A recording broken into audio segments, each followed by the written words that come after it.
Welcome to Popplers Music. My name is Josh. Let's talk pianos.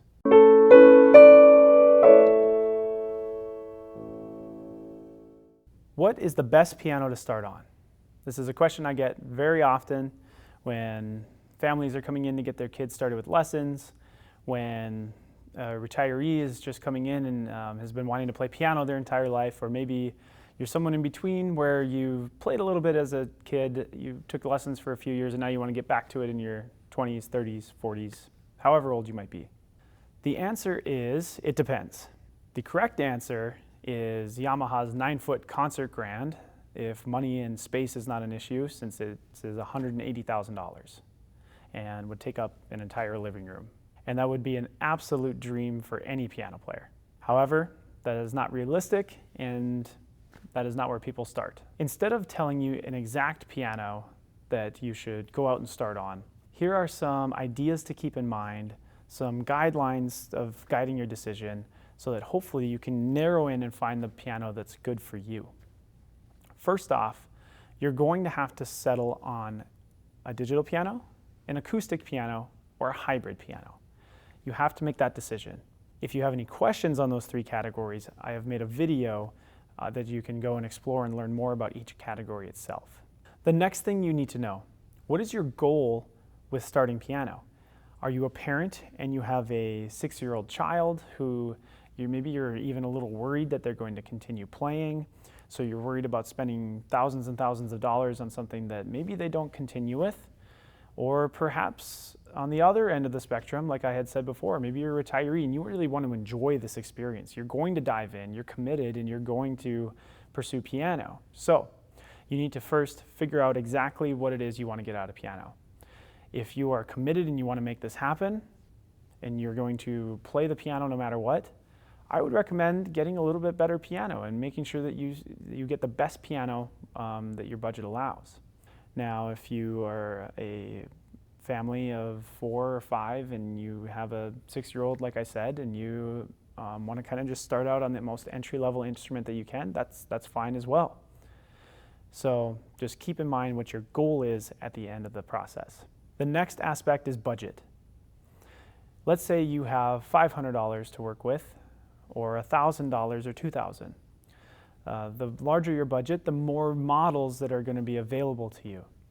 Now, even if you set your budget at $2,000 or $3,000, or maybe it's $6,000, that doesn't mean you have to spend it all. If you find one that fits your needs and you really like, then that is the piano you should go with.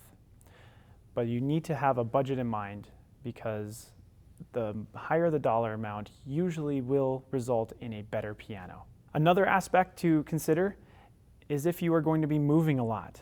If you are part of a military family, or perhaps you're part of a company that has you relocating often, chances are you're not going to be wanting to move your acoustic piano every time.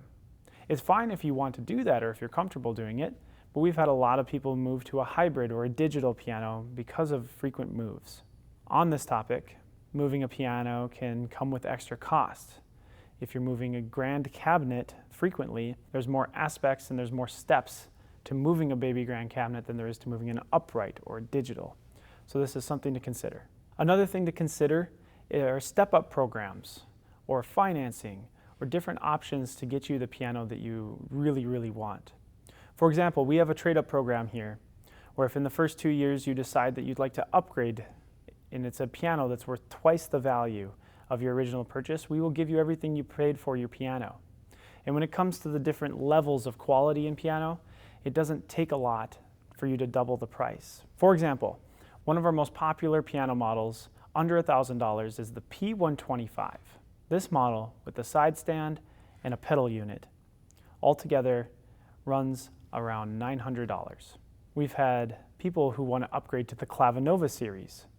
Now, the Clavinova line, being the premium line of digital pianos with Yamaha, starts around $2,700.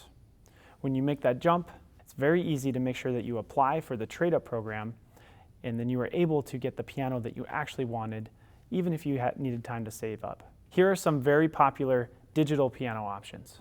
First off is the Yamaha P125. This piano is very popular for beginners, gigging musicians, and anyone who wants a good quality keyboard under $1,000. Our next most popular piano is the CLP 745.